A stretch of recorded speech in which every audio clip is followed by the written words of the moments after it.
Siga pra lá, não tem. Agora deixa, né?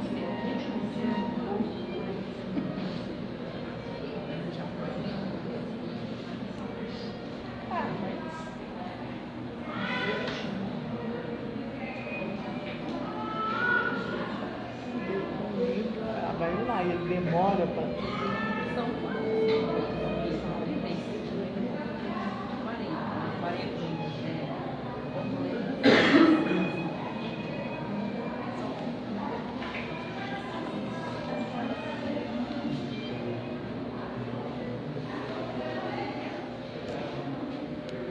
Boa noite a todos, sejam bem-vindos mais uma vez à nossa casa. Eu vou fazer uma leitura para vocês do livro Fonte Viva, de Francisco Cândido Xavier, pelo Espírito de Emmanuel. Desculpa sempre. Se perdoardes aos homens as suas ofensas, também vosso Pai Celestial vos perdoará. Jesus, Mateus, capítulo 6, versículo 14. Por mais graves te pareçam as faltas do próximo, não te detenhas na reprovação. Condenar é cristalizar as trevas, opondo barreiras ao serviço da luz. Procura nas vítimas da maldade algum bem com que possa soerguê-las. Assim como a vida opera o milagre do reverdecimento nas árvores aparentemente mortas. Antes de tudo, lembra quão difícil é julgar as decisões de criaturas em experiências que divergem da nossa.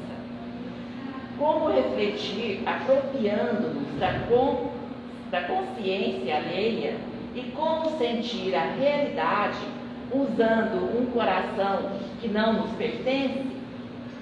Se o mundo hoje grita alarmado em derredor de teus passos, faze silêncio e espera. A observação justa é impraticável quando a neblina nos cerca.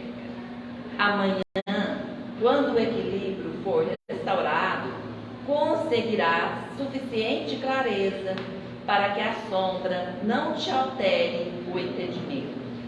Além disso, nos problemas de crítica, não te suponhas isento dela. Através da nociva complacência para contigo mesmo, não percebes quantas vezes te mostras menos simpático aos semelhantes. Se há quem ajude, exaltando-nos o porvir luminoso, há quem nos perturbe, constrangendo-nos à revisão do passado escuro. Usa, pois, a bondade e desculpa incessantemente. Ensina-nos a boa nova que o amor cobre multidões de pecados. Quem perdoa, esquecendo o mal e avivando o bem, recebe do Pai Celestial, na simpatia e na cooperação do próximo, o alvará da libertação de si mesmo, habilitando-se a sublimes renovações.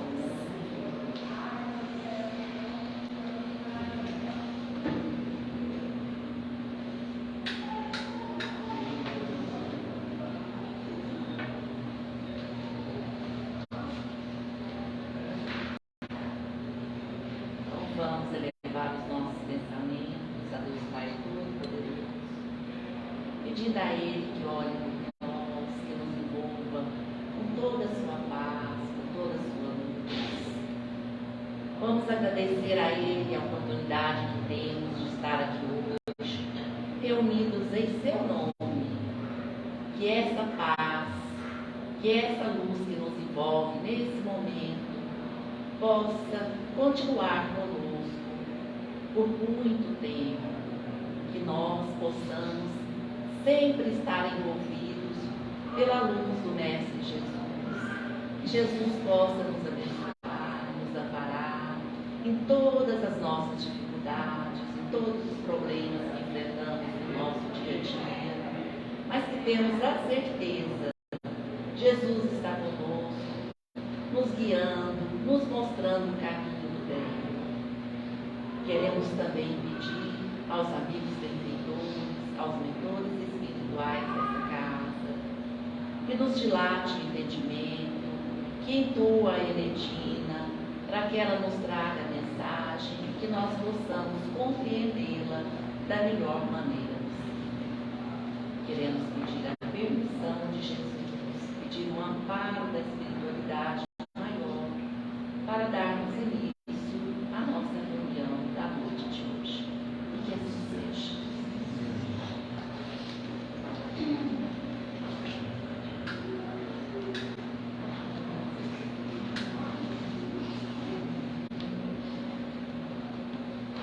Então vamos convidar a nossa irmã Enetina. É um prazer recebê-la sempre. Seja bem-vinda. Obrigada.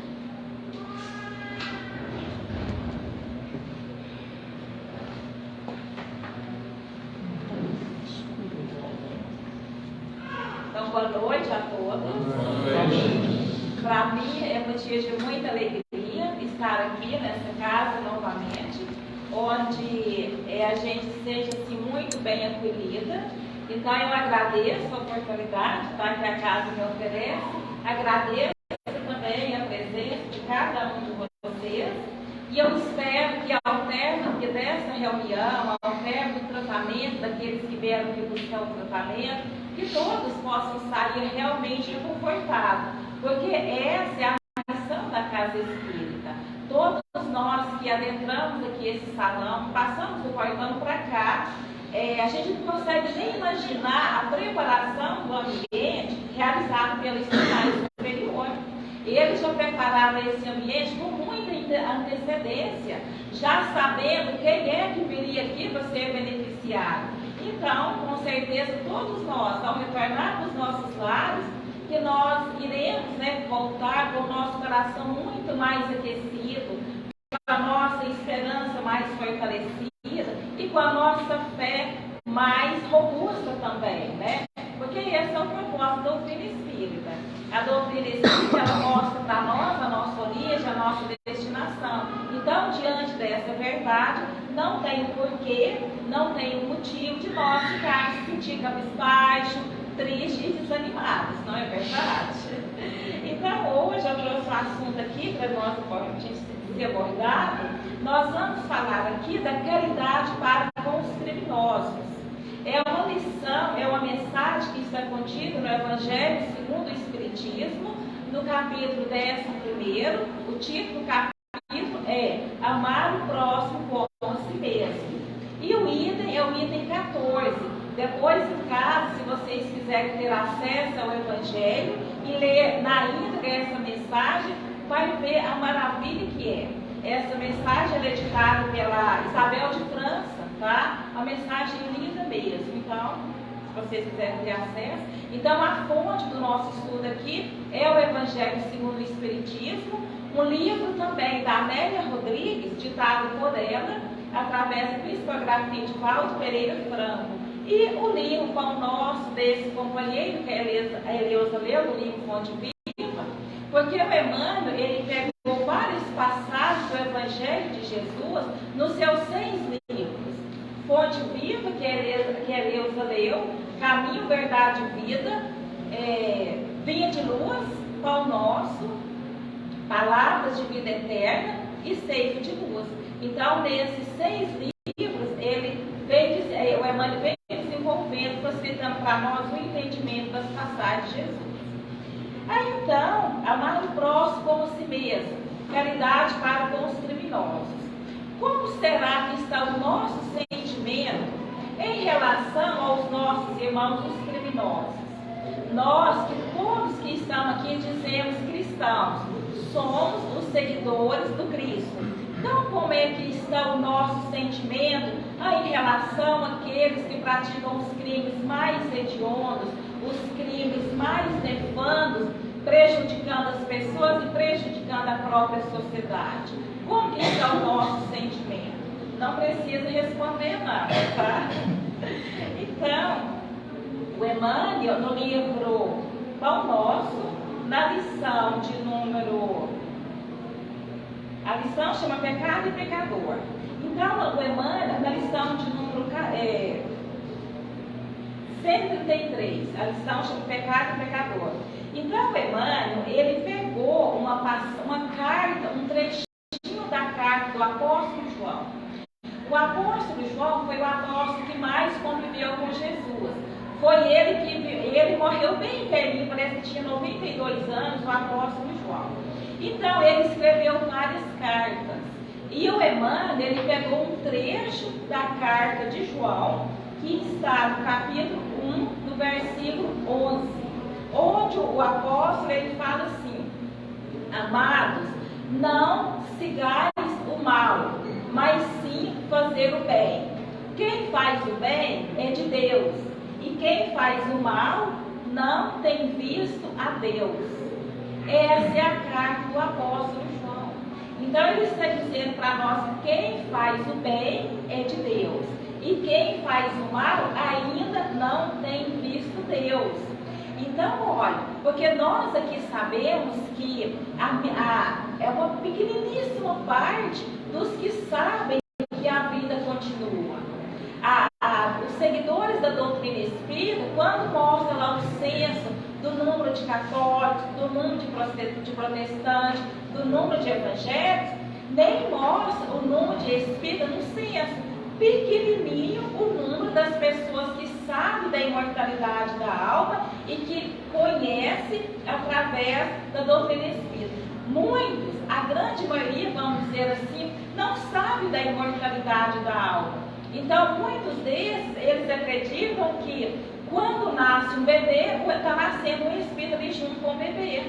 Então, eles não sabem da imortalidade da alma. Muitos acreditam que o ser ele foi criado tal qual é. Os bons já foram criados bons, os maus foram criados maus, e assim por diante.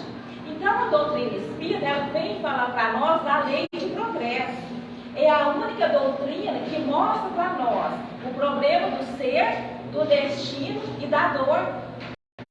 Ela vem falar da nossa evolução, como está contido lá no livro dos Espíritos, na questão 115, quando Allan Kardec ele perguntou assim: dos espíritos, uns terão nascido bons e outros maus? Essa é a pergunta. Porque, como eu disse, que grande parte da humanidade acha que nós já fomos criados do jeito que nós somos agora. Então, Allan Kardec, diante dessa dúvida das pessoas, dessa falta de conhecimento, ele perguntou: dos espíritos, uns terão sido criados bons e outros maus? E aí, então, eles responderam para Allan Kardec que todos foram criados simples e ignorantes, sem nenhum conhecimento, sem nenhum saber. Porém, todos estão fadados ao progresso, à evolução. Então, a doutrina espírita vem falar para nós da nossa evolução.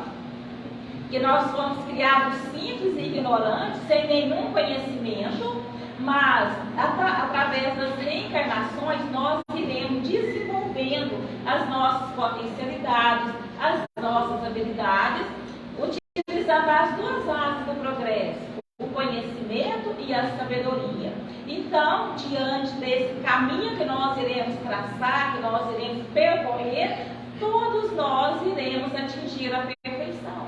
Então, os maus que ainda não viu Deus, que o apóstolo João falou, eles verão a Deus. Porque os bons de hoje foram os maus de ontem. E os maus de hoje serão os bons de amanhã, devido à lei de progresso. Então, os nossos irmãos que hoje estão no crime, estão praticando a criminalidade, eles irão deixar de praticar a partir do momento em que eles conhecerem a lei de Deus. Porque os que fazem o mal, que praticam o crime, eles não conhecem Deus, eles não conhecem a lei de Deus, por isso praticam o mal.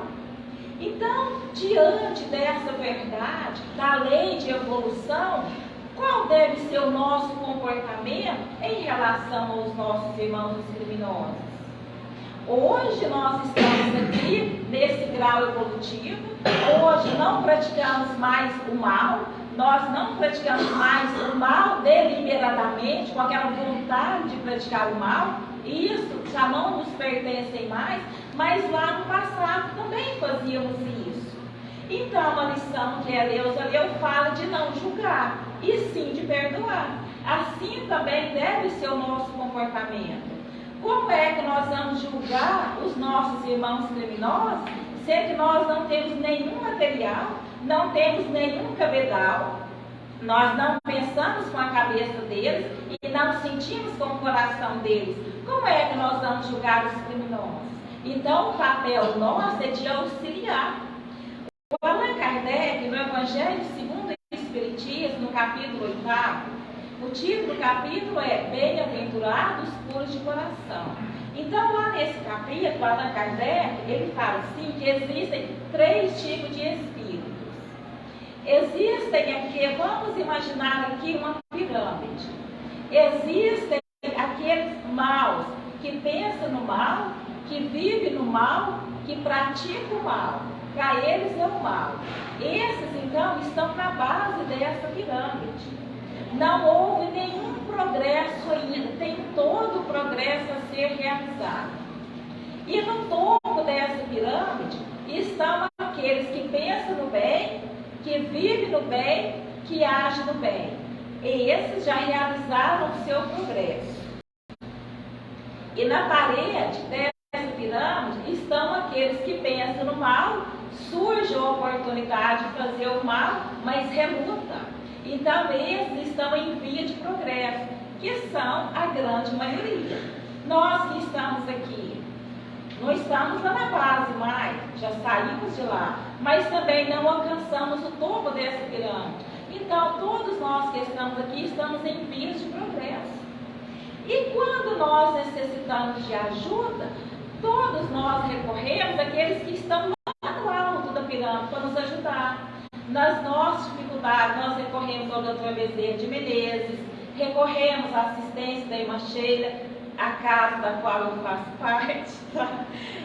Pedimos também a assistência do Chico Xavier, Eurípides Barçanuvo. Então, nós recorremos a ele, porque nós sabemos que de lá veio uma ajuda muito grande em nosso favor. Porque com a ajuda deles nós iremos reconfortar os nossos corações, eles irão nos auxiliar a resolver os nossos problemas.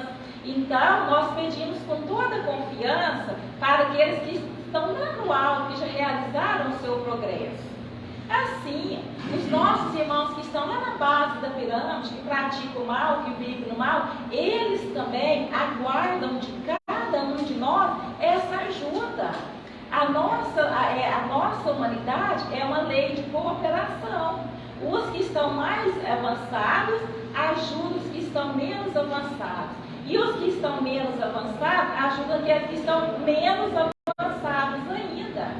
Então, o papel de nós cristãos, porque já conhecemos o Evangelho de Jesus, ele veio aqui na Terra há 2022 anos. Então, ninguém pode alegar, eu não conheço o Evangelho de Jesus. Ninguém pode alegar, principalmente agora, nesse momento que nós estamos vivendo, com o avanço da tecnologia, não tem nada oculto mais a ninguém. Nós temos livre acesso ao conhecimento da doutrina, principalmente agora. Então, nós que estudamos o ensinamento de Jesus, é papel nosso em auxiliar aqueles que estão na base dessa pirâmide, para que todos possam crescer, para que todos possam evoluir. E o Emmanuel, desenvolvendo essa carta do apóstolo João, ele fala assim que a sociedade humana não deveria operar a divisão de si própria como sendo um campo em que se separam bons e maus, mas sim viver qual grande família em que se integram os espíritos que começam a compreender o Pai e os que ainda não conseguiram pressenti-lo. Então, aqui na nossa sociedade, na nossa humanidade, tem pessoas em todos os graus evolutivos. Existem aqueles que já estão muito mais avançados. No caso, o Chico Xavier, que foi contemporâneo nosso aqui, O Espírito não tem nada mais a ver aqui com o nosso planeta Terra. Ele já distanciou há muito tempo do nosso planeta Terra, mas ele veio na condição de missionário para nos auxiliar. Então, existem aqui os espíritos missionários que já realizou o seu progresso, que veio para nos auxiliar. Tem pessoas que já praticam o bem, não da forma que eles já praticam, e tem pessoas que praticam o mal. Então, a nossa sociedade ela é composta de pessoas heterogêneas. Essa separação aqui, que nós mesmos separamos, não é Deus que separa, não. Essa separação é a própria sociedade que separa. Aqui, nós separamos os bons dos maus, separamos os ricos dos pobres, separamos as pessoas cultas das pessoas incultas. Essa separação é nós que fazemos. Mas para Deus, todos nós somos iguais. Deus, Ele ama o justo da mesma forma. Obrigada. Ele ama o justo da mesma forma que Ele ama o pecador. Tem até uma frase que há muito mais alegria nos céus com a entrada de um pecador no céu do que com a entrada de um justo. Porque o pecador, quando ele entra no reino dos céus, ele passou por todo o etapa de dificuldade. Ele teve que vencer inúmeros obstáculos até que ele pudesse alcançar o reino dos céus. Então, para Deus não tem diferença. Ele ama todos nós iguais. Porque nós tivemos o mesmo princípio. O Leon Denis, ele fala assim que Deus, ele utilizou a mesma forma para criar todos nós. Ele utilizou uma forma só para criar todos nós. Então, essa separação aqui dos ricos com os pobres, dos sábios com os ignorantes, é nós mesmos que fazemos. Mas para Deus não tem nenhuma diferença. Então, os criminosos que estão convivendo conosco hoje, na nossa sociedade, eles estão aqui com a permissão de Deus, justamente para que eles possam aprender com o nosso comportamento. Eles estão aqui para aprender com a nossa conduta. E se diante do crime que eles praticam, nós ficarmos julgando, ficarmos criticando, ficarmos condenando, que tipo de ajuda que nós iremos ofertar a eles? Não é verdade? Então, compete a nós auxiliar com as nossas orações, como fala no Evangelho, como a Isabel de França, ela vem falar aqui na lição.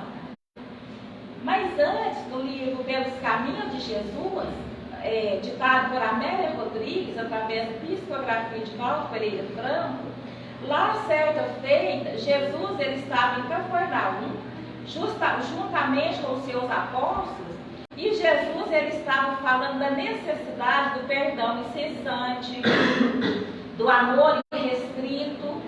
E nessa plateia tinha um juiz fariseu, e esse juiz fariseu, ele era um severo aplicador de suas leis, e ele era também um cumpridor das leis de Moisés, da pena do olho por olho, dente por dente.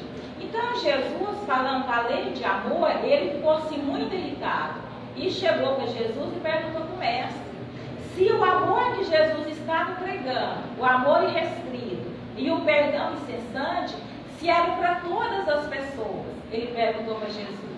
E Jesus, então, não deixou ele sem resposta.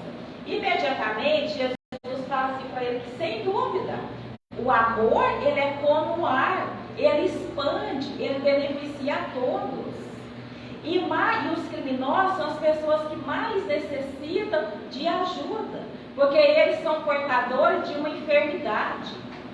Jesus falando para os seus apóstolos lá em Cafarnaum. Os criminosos, eles são portadores de uma enfermidade. E essa enfermidade que eles são portadores, não existe o tratamento na nossa ciência vulgar aqui da Terra, não existe tratamento para eles. Não tem como nós levarmos um criminoso no hospital e dizer assim para o médico, eu quero curar essa pessoa, que não tem como. Não existe tratamento aqui na Terra para o criminoso, tratamento médico, injeção, uma cirurgia, não existe. Jesus fala que o tratamento para o criminoso é a terapia do amor. Somente com a terapia do amor o criminoso será curado. Com a terapia do amor. Mas nós ainda temos assim um conceito é muito fraco a respeito do amor. Nós aqui na Terra entendemos que o amor é só esse amor carnal, esse contato, esse apego. Não. O amor que Jesus refere, o amor aos criminosos, o amar aos inimigos, esse amor material que nós temos, não. É no sentido do respeito. Então, nós devemos respeitar os nossos irmãos criminosos, porque todas as pessoas são merecedores do respeito, meus irmãos. Porque antes da pessoa estar nessa condição de crime, ela é nosso irmão, é filho de Deus, tivemos a mesma origem, fazemos parte de uma só família, que é a família universal. Então Jesus ele fala para os seus apóstolos que somente com a terapia do amor ele será curado. E aí esse fariseu então ele pergunta para Jesus: uai, mas então vai deixar o criminoso solto? Vai deixar ele sofrer perigo com as pessoas? Ele perguntou. E aí Jesus fala assim: não chegaremos a tanto, que ao criminoso ele vai ficar retido lá na cadeia, para que ele possa ser reeducado e voltar ao convívio da sociedade. É a semelhança de um doente que ele é portador de uma doença contagiosa. Nós tivemos aqui, nós passamos pelo processo agora da Covid. Eu não dei Covid, mas quem deu Covid teve que ficar isolado, não teve? Teve que ficar isolado, ou foi para o hospital, ou mesmo em casa ficou num quarto separado, não podia utilizar os mesmos pertences, né? Então, o portador da doença contagiosa, ele fica isolado. Assim também acontece com o criminoso. O criminoso ele não vai ficar na nossa sociedade oferecendo perigo para as pessoas. Ele vai lá para a cadeia, lá ele vai ser reeducado para voltar ao convívio da sociedade. É assim que acontece aqui? Infelizmente não é, né? Deveria ser. Lá no livro Memória de um Suicida, ditado pelo espírito Camilo Cândido Botelho, para a psicografia da Ivone do Amaral Pereira, lá ela descreve como que são as penitenciárias lá no plano espiritual. Lá nem fala penitenciário, lá fala que são verdadeiras enxovias. O Camilo, ele foi lá, ele conheceu esse lugar e relatou no livro. Quando ele viu lá as penitenciárias, ele falou assim: pois o que vejo aqui, isso aqui não é uma penitenciária, é um verdadeiro educandário. Lá, no plano espiritual, os presos não ficam numa cela, porque aqui, se o compartimento é para 10 pessoas, fica 50, 60 pessoas, eles ficam pisoteados. Gente, quando eu vejo na televisão passar aqueles programas que mostram lá as cadeias, realmente corta o nosso coração de ver que irmãos nossos estão lá naquela condição de vida sobre-humana. Eles não comem no prato, é uma panela, uma gamela que coloca lá para eles comerem todos juntos. É uma vida sobre-humana aqui na Terra. Mas no plano espiritual não, lá cada um fica num compartimento à parte. E lá eles estudam as matérias também. Quando o Camilo foi lá visitar um preso muito perigoso mesmo, chamado Angenor Penalvan, que está no livro Memória do Suicida. Esse Angenor Penalvan, ele foi homicida, suicida, praticou muito crime aqui na Terra, até mesmo contra os seus próprios pais. E no plano espiritual continuou praticando a maldade também. Então ele ficou retido nessa cadeia lá. Ele era tão perigoso que o diretor daquela cadeia falou assim para o Camilo Cândido Botelho, que ele era tão perigoso, que a energia dele era tão pesada, que se ele chegasse perto do encarnado e ficasse 1 hora perto do encarnado, o encarnado desencarnava devido à energia pesada que ele emitia. Então eles estavam lá e ele estava estudando a matéria. Sabe o que ele estava estudando? O exercício que foi dado para ele fazer naquele dia era para ele escrever os direitos de cada pessoa. Então lá no plano espiritual existe sim a terapia do amor, mas aqui na nossa sociedade infelizmente não.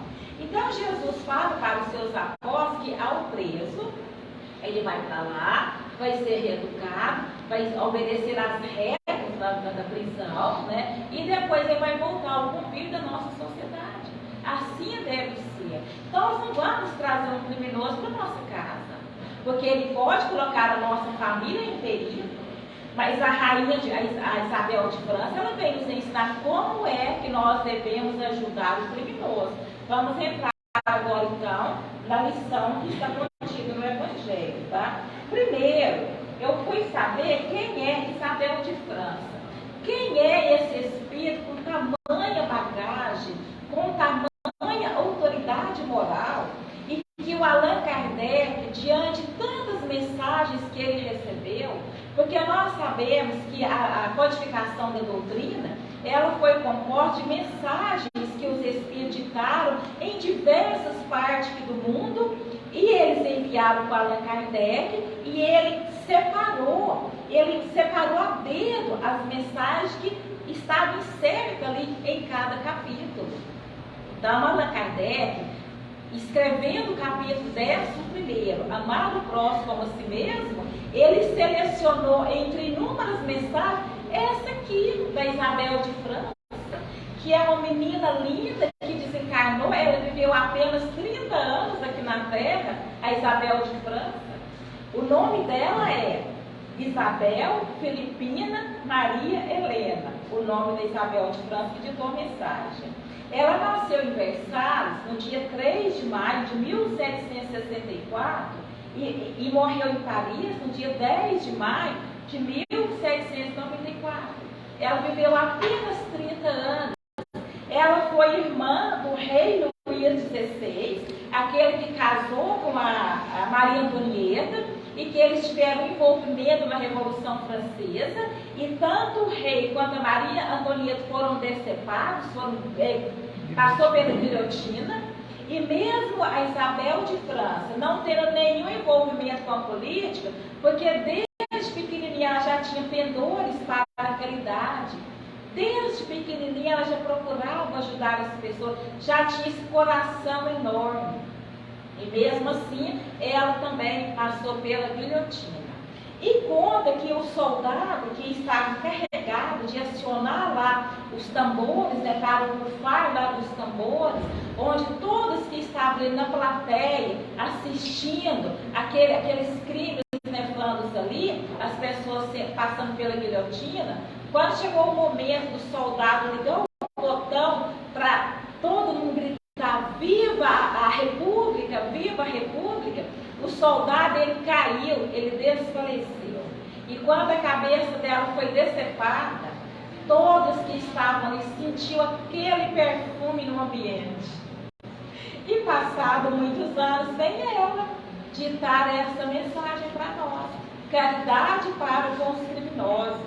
Então, Isabel de França, ela inicia a lição dizendo assim: a verdadeira caridade constitui um dos mais sublimes ensinamentos que Deus deu ao mundo. É uma completa fraternidade, deve existir entre os verdadeiros seguidores da sua doutrina. Deveis amar os desgraçados, os criminosos, como criaturas que são de Deus, às quais o perdão e a misericórdia serão concedidos se arrependerem, como também a vós, pelas faltas que cometeis contra a sua lei. Então ele está dizendo assim que a verdadeira fraternidade deve existir entre todos nós, sem distinção. E ela diz também que a verdadeira caridade constitui os mais belos ensinamentos de Jesus. E o que é a caridade? Como está contido lá no Livro dos Espíritos, na questão 886, o Allan Kardec perguntou qual é o sentido da palavra caridade, como a entendia Jesus. E eles responderam: benevolência para com todos. Benevolência para com todos, sem distinção. Não é igual aquele juiz fariseu perguntou para Jesus se ele estava ensinando o amor irrestrito. Era o amor irrestrito que Jesus estava ensinando. Da mesma forma, benevolência para com todos. Não é ser só bom com os membros da nossa família, com aquelas pessoas que nos obedecem, com aquelas pessoas que chegam a adivinhar o que nós estamos pensando para nos agradar. Ser bom com os nossos amigos, com as pessoas do trabalho, não. É ser bom com todas as pessoas. E a gente observa que essa benevolência ela já está mais atuante na nossa sociedade. Se a gente for buscar o passado da nossa humanidade, há uns 10 anos atrás, meus irmãos, há uns 10 anos atrás, não havia tanta caridade, tanto voluntariado como hoje está havendo. A gente observa que hoje as pessoas estão mais humanas, estão procurando realmente praticar essa caridade, sendo mais benevolente para com as pessoas, preocupando mais com o outro. A gente observa que o egoísmo ele está diminuindo também. Porque quando nós pensamos no outro, nós deixamos de pensar em nós mesmos. E isso significa que o egoísmo já está diminuindo em cada um de nós. Então, benevolência para com todos, com o branco, com o negro, com o sábio, com o ignorante, com o rico, com o pobre, com todas as pessoas. Isso é caridade. Benevolência para com os nossos irmãos criminosos, porque ela fala aqui que eles irão melhorar se eles arrependerem de suas faltas. Como nós também arrependemos de nossas faltas, e Deus concedeu a cada um de nós a bênção da reencarnação. Então, por que querer que os nossos irmãos criminosos seja dado a eles a pena de morte? Tem pessoas que falam assim, um criminoso de tal espécie, a pena de morte é muito pouco para ele. Gente, será que essa fala compete a nós que somos cristãos e somos espíritas? Não compete de forma nenhuma a fala desse tipo aqui. Não é matando o criminoso que o problema da criminalidade será resolvido. De forma nenhuma. Porque nós sabemos que mata somente o corpo. O espírito continua vivo, muito mais atuante e com muito mais facilidade, porque ele possa atuar, se ele não despertar. Então, ao invés de dar pena de morte, para ele dar a pena da vida, para que ele possa continuar vivendo. E como é de nós que podemos afirmar, bater o martelo, falar assim, aquele criminoso nunca vai regenerar? Será que nós podemos falar assim? De jeito nenhum. Eu posso afirmar que nenhum de nós podemos falar, porque nós não sabemos quantas coisas podem acontecer, que aquele pessoa mais criminoso, um piscar do olho, ele pode melhorar. Ele pode melhorar sim. Nós não melhoramos. Estamos aqui hoje. E também, como é que eu posso falar? Eu nunca fui uma criminosa ou um criminoso. Nenhum de nós podemos afirmar, porque nós passamos pelo esquecimento do passado, nós não lembramos o que nós somos ano passado. Quem sabe nós também já tiramos a vida de outras pessoas e através do arrependimento, Deus nos concedeu uma nova oportunidade. E se Deus nos concedeu uma nova oportunidade, que através dela nós estamos aqui reencarnados, e os nossos irmãos, aí eles também será dada a mesma oportunidade da reencarnação. E para que nós possamos auxiliar nesse processo de redenção aos nossos irmãos criminosos, ela vem indicar para nós a oração. Porque ela fala que nós não podemos trazer um criminoso para a nossa casa, mas nós podemos ajudar ele através da oração, através da prática da caridade, que é da indulgência, que é da benevolência, da indulgência e do perdão. Vamos começar a perdoar aquele nosso irmão que praticou o crime. Vamos emitir vibrações de ajuda em seu benefício. Ele necessita sim da nossa ajuda. Meus irmãos, nós não sabemos o que passa na cabeça de um criminoso, o que vai na cabeça dele, nós não conseguimos imaginar, de jeito nenhum, as tribulações que ele passa, não conseguimos. E graças a Deus que nós hoje não estamos mais nessa condição, fomos ajudados por aqueles que estão lá em cima, vibrando por nós, é papel nosso também de ajudar, porque quando nós estávamos no perigo, eles nos auxiliaram. utilizando essa indulgência, utilizando a paciência para conosco. Vocês já imaginaram a paciência que Deus e Jesus têm para cada um de nós? Eles não ficam prestando, não, anda depressa, anda logo, igual nós fazemos com as nossas crianças. Não, eles não puxam a gente, não, eles esperam pacientemente, porque sabem que através do tempo todos vão melhorar. Essa é a nossa destinação, essa é a nossa meta, todos vão melhorar. E outra coisa importante também, o nosso irmão criminoso, ele tem um pai, ele tem uma mãe, ele tem uma esposa, ele tem filho. E qual será o sentimento desses parentes dos nossos irmãos criminosos? E vocês já imaginaram também, se nós tivéssemos um parente do sangue, um criminoso no plano espiritual, será que nós iríamos gostar se alguém não fizesse oração por ele? Podemos ter alguém criminoso no plano espiritual, nós não sabemos disso.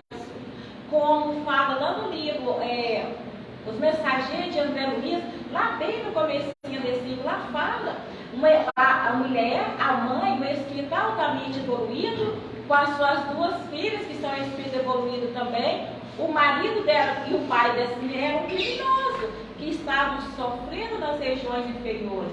E era necessário a ajuda dos três para ir lá resgatar o pai das meninas e o esposo daquela mulher.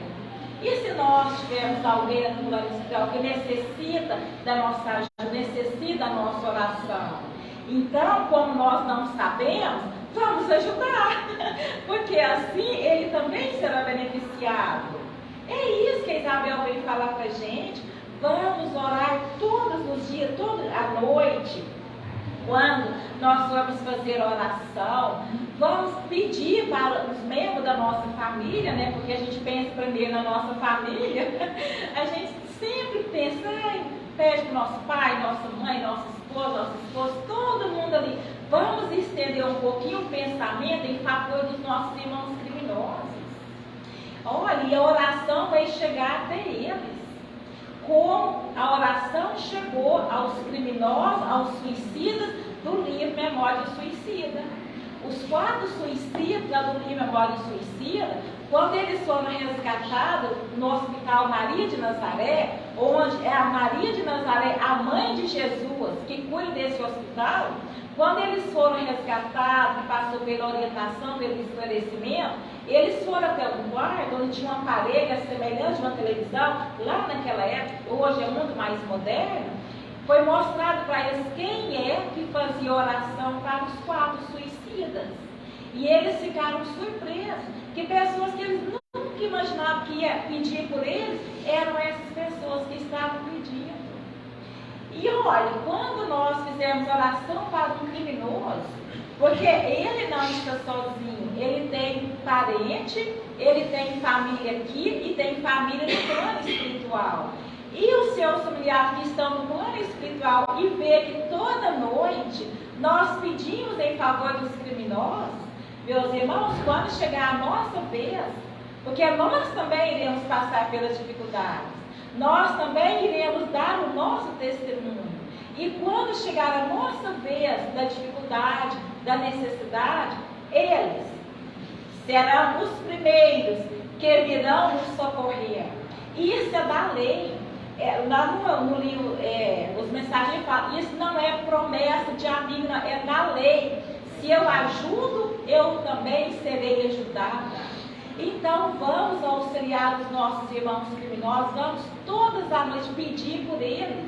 E tem uma coisa muito importante, nós que estamos encarnados, nós temos um fluido animalizado que os desencarnados não têm.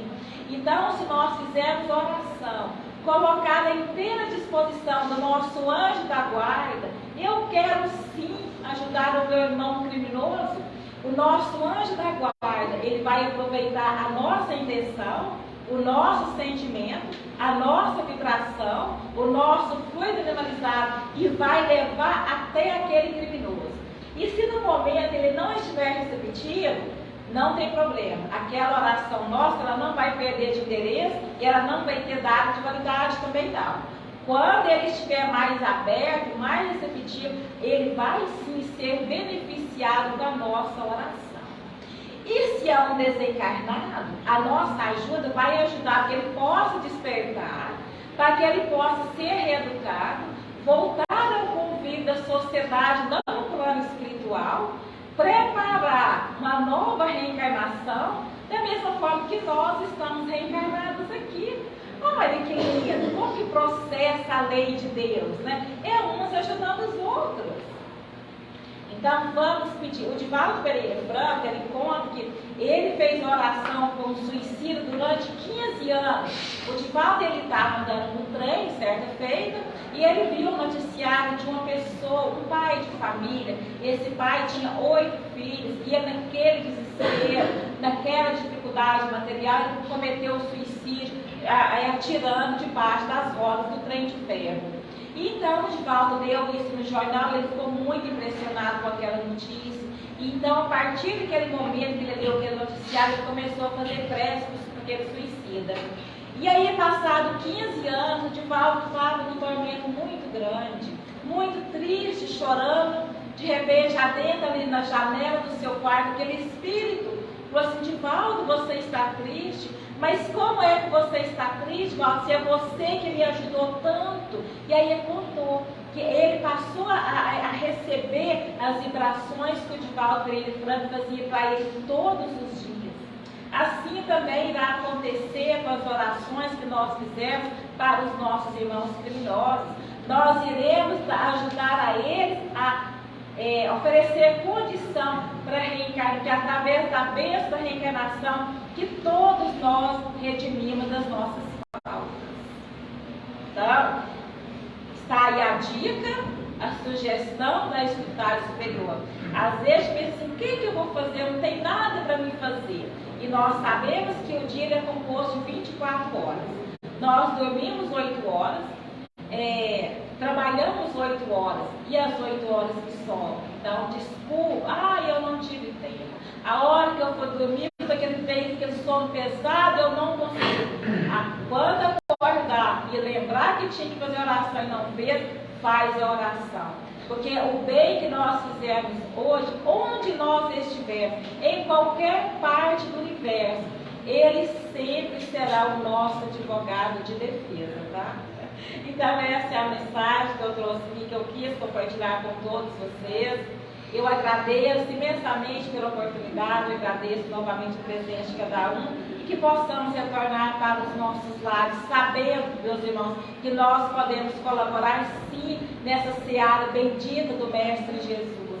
Porque ele mesmo disse: a minha seara é pequena, a minha seara é grande, mas os meus ceareiros são poucos. Então que nós possamos enfileirar nessa seara redentora do Mestre Jesus, porque todos nós podemos colaborar. Joana de Ângela, ela fala que a gente não precisa de um diploma, não precisa de ter qualificação para dar um copo d'água para uma pessoa que está passando sede, dar um alimento para uma pessoa que está passando fome, e fazer oração para uma pessoa que está necessitada. Todos nós podemos fazer. E é a das mais meritórias caridade. Pensar no outro, procurar ajudar o outro. A caridade mais sublime é a da indulgência, benevolência e perdão. Através desse nosso comportamento, com certeza, os nossos irmãos irão melhorar. Já estou terminando. No livro O Espírito da Verdade, que é psicografia de Francisco Cândido Xavier, lá tem uma mensagem do André Luiz, que ele fala que compete às mães o despovoamento das regiões inferiores. Então, através da reencarnação, os nossos irmãos que estão lá naquelas regiões abaixo, achando que o sofrimento é eterno, será dado a eles uma oportunidade da reencarnação. E as mulheres, as mães, estão preparadas para receber esses espíritos. Quando a gente vê uma mãe com tanto amor amamentando uma criança, que nós possamos agradecer a Deus, que bênção que é a maternidade. E muitos estão vindo lá daquelas regiões, porque Jesus, ele não quer o sofrimento de ninguém, ele quer a nossa redenção. E para isso ele irá dar a cada um de nós quantas oportunidades forem necessárias. Jamais cessa a oportunidade do nosso melhoramento, porque essa é a nossa meta. Tá? Então, boa noite a todos, muito obrigada. Obrigada, Regina, nós que te agradecemos. Muito importante que você falou hoje, que a gente possa ficar com isso no nosso pensamento, né? E aproveitar bastante.